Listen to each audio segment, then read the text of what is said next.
Segundo livro das Crônicas, capítulo 36. O reinado de Joacás de Judá. O povo de Judá escolheu Joacás, filho de Josias, e o colocou como rei em Jerusalém, em lugar do seu pai. Joacás tinha 23 anos de idade quando se tornou rei de Judá. Ele governou 3 meses em Jerusalém. Joacás foi tirado do trono pelo rei Neco, do Egito, o qual também obrigou o povo de Judá a pagar 3.400 quilos de prata e 34 quilos de ouro. Neco pôs Eliaquim, irmão de Joacás, como rei de Judá e de Jerusalém, e mudou o nome dele para Jeoaquim. Joacás foi levado por Neco para o Egito. O reinado de Jeoaquim de Judá. Jeoaquim tinha 25 anos de idade quando se tornou rei de Judá e governou durante 11 anos em Jerusalém. Ele fez aquilo que não agrada ao Senhor seu Deus. Nabucodonosor, rei da Babilônia, invadiu o país, prendeu Jeoaquim e o mandou preso com correntes para a Babilônia. Nabucodonosor levou também alguns objetos do templo para a Babilônia e os colocou no seu palácio. O resto da história de Jeoaquim, as coisas nojentas que fez e as acusações que foram feitas contra ele, tudo isso está escrito na história dos reis de Israel e de Judá. E o seu filho Joaquim ficou no lugar dele como rei. O reinado de Joaquim de Judá. Joaquim tinha 18 anos de idade quando se tornou rei de Judá. Ele governou 3 meses e 10 dias em Jerusalém. Joaquim fez coisas erradas que não agradam a Deus, o Senhor. Na primavera daquele ano, o rei Nabucodonosor mandou prendê-lo e levá-lo como prisioneiro para a Babilônia, levando também os objetos mais valiosos que havia no templo. E Nabucodonosor colocou Zedequias, tio de Joaquim, como rei de Judá e de Jerusalém. O rei Zedequias de Judá. Zedequias tinha 21 anos de idade quando se tornou rei de Judá. Ele governou 11 anos em Jerusalém. Zedequias fez coisas erradas que não agradam a Deus, o Senhor. E também não se humilhou diante do profeta Jeremias, que anunciava a mensagem do Senhor. A tomada de Jerusalém. Zedequias se revoltou contra o rei Nabucodonosor, que o havia obrigado a jurar pelo nome de Deus que seria seu aliado. Foi teimoso e não quis se arrepender e voltar para o Senhor, o Deus de Israel. Além disso, as autoridades de Judá, os sacerdotes e o povo estavam pecando cada vez mais, seguindo o exemplo dos povos pagãos e adorando ídolos. Com isso, profanaram o templo que o Senhor havia escolhido como lugar santo onde ele devia ser adorado. O Senhor, o Deus dos seus antepassados, continuou a avisá-los por meio dos seus profetas, porque tinha pena do seu povo e do templo, a sua casa. Mas eles riram desses mensageiros de Deus, rejeitaram as suas mensagens e zombaram deles. Finalmente, Deus ficou tão irado com o seu povo que não houve mais remédio. Então Deus fez com que o rei da Babilônia marchasse com o seu exército contra eles. Ele matou os moços à espada, até mesmo no templo, e não teve dó de ninguém, nem dos moços, nem das moças, nem dos adultos, nem dos velhinhos. Deus entregou todos nas mãos do rei da Babilônia. Este pegou todos os objetos do templo, os grandes e os pequenos, todos os tesouros do templo, do rei e das altas autoridades, e levou tudo para a Babilônia. Os soldados queimaram o templo, derrubaram as muralhas de Jerusalém, queimaram todos os palácios e destruíram todos os objetos de valor. Os moradores de Jerusalém que não foram mortos foram levados como prisioneiros para a Babilônia, onde se tornaram escravos do rei e dos seus descendentes, até que o reino da Pérsia começou a dominar. Assim se cumpriu o que o Senhor Deus tinha dito pelo profeta Jeremias. O país ficará em ruínas 70 anos, e durante todo esse tempo a terra vai guardar os seus sábados e descansar. O decreto de Ciro. No primeiro ano do reinado de Ciro, rei da Pérsia, cumpriu-se o que o Senhor Deus tinha dito pelo profeta Jeremias. O Senhor tocou no coração de Ciro, e este ordenou que fosse comunicado em todo o seu reino por escrito e também por meio de leitura em público este decreto. Eu, Ciro, rei da Pérsia, declaro o seguinte: o Senhor, o Deus do céu, me fez governador do mundo inteiro e me encarregou de construir para ele um templo em Jerusalém, na região de Judá. Eu ordeno que todos vocês que são o seu povo vão a Jerusalém e peço que Deus esteja com vocês. Apocalipse, capítulo 22. O anjo também me mostrou o rio da água da vida, brilhante como cristal, que sai do trono de Deus e do Cordeiro e que passa no meio da rua principal da cidade. Em cada lado do rio está a árvore da vida, que dá 12 frutas por ano, isto é, 1 por mês. E as suas folhas servem para curar as nações. E não haverá na cidade nada que esteja debaixo da maldição de Deus. O trono de Deus e do Cordeiro estará na cidade, e os seus servos o adorarão.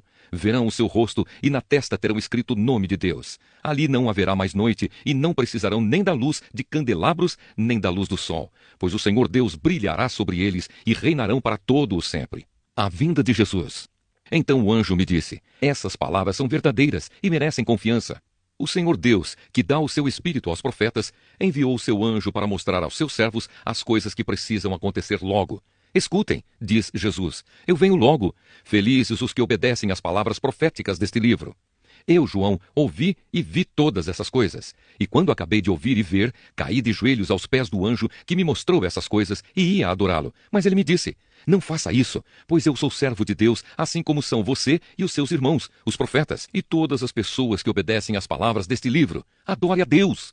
E o anjo continuou: não faça segredo das palavras proféticas deste livro, pois o tempo de acontecerem essas coisas está perto. Quem é mau, que continue a fazer o mal, e quem é imundo, que continue a ser imundo. Quem é bom, que continue a fazer o bem, e quem é dedicado a Deus, que continue a ser dedicado a Deus. Escutem, diz Jesus, eu venho logo, vou trazer comigo as minhas recompensas para dá-las a cada um de acordo com o que tem feito. Eu sou o Alfa e o Ômega, o primeiro e o último, o princípio e o fim.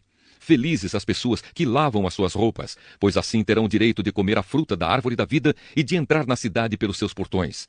Mas fora da cidade estão os que cometem pecados nojentos, os feiticeiros, os imorais e os assassinos, os que adoram ídolos e os que gostam de mentir por palavras e ações.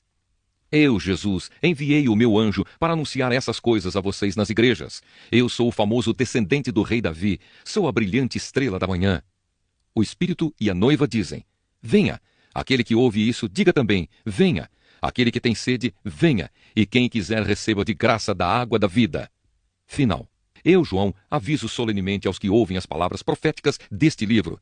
Se alguma pessoa acrescentar a elas alguma coisa, Deus acrescentará ao castigo dela as pragas descritas neste livro. E se alguma pessoa tirar alguma coisa das palavras proféticas deste livro, Deus tirará dela as bênçãos descritas neste livro, isto é, a sua parte da fruta da árvore da vida e também a sua parte da cidade santa.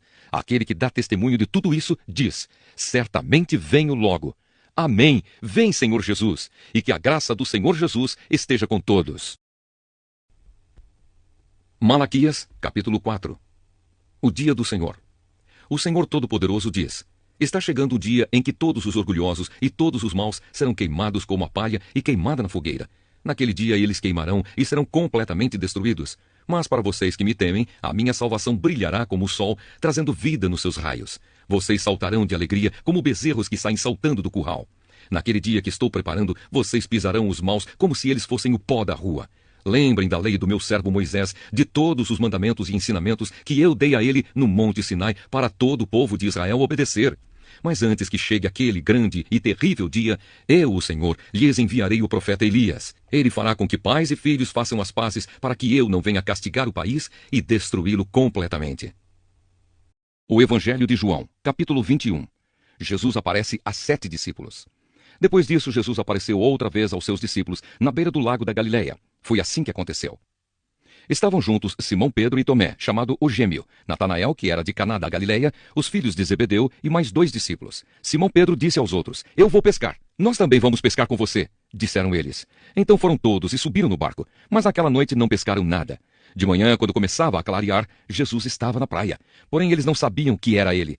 Então Jesus perguntou: moços, vocês pescaram alguma coisa? Nada, responderam eles. Joguem a rede do lado direito do barco, que vocês acharão peixe, disse Jesus.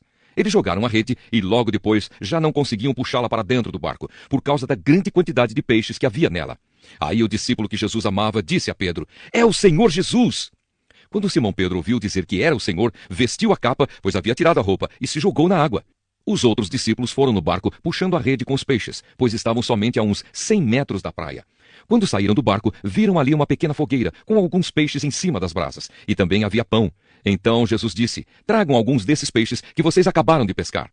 Aí Simão Pedro subiu no barco e arrastou a rede para a terra. Ela estava cheia, com 153 peixes grandes, e mesmo assim não se rebentou. Jesus disse: venham comer. Nenhum deles tinha coragem de perguntar quem ele era, pois sabiam que era o Senhor.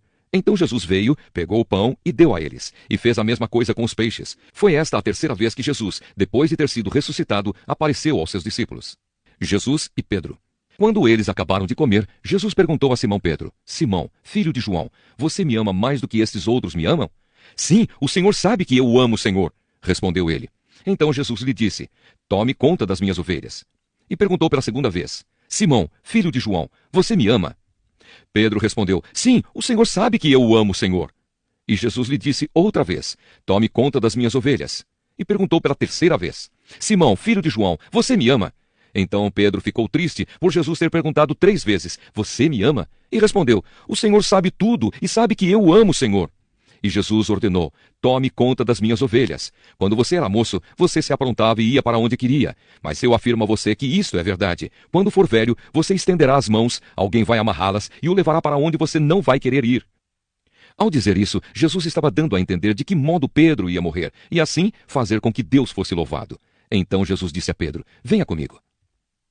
Jesus e o outro discípulo. Então Pedro virou para trás e viu que o discípulo que Jesus amava vinha atrás dele. Este era o mesmo que estava ao lado de Jesus durante o jantar da Páscoa e que havia chegado para mais perto dele e perguntado: Senhor, quem é o traidor?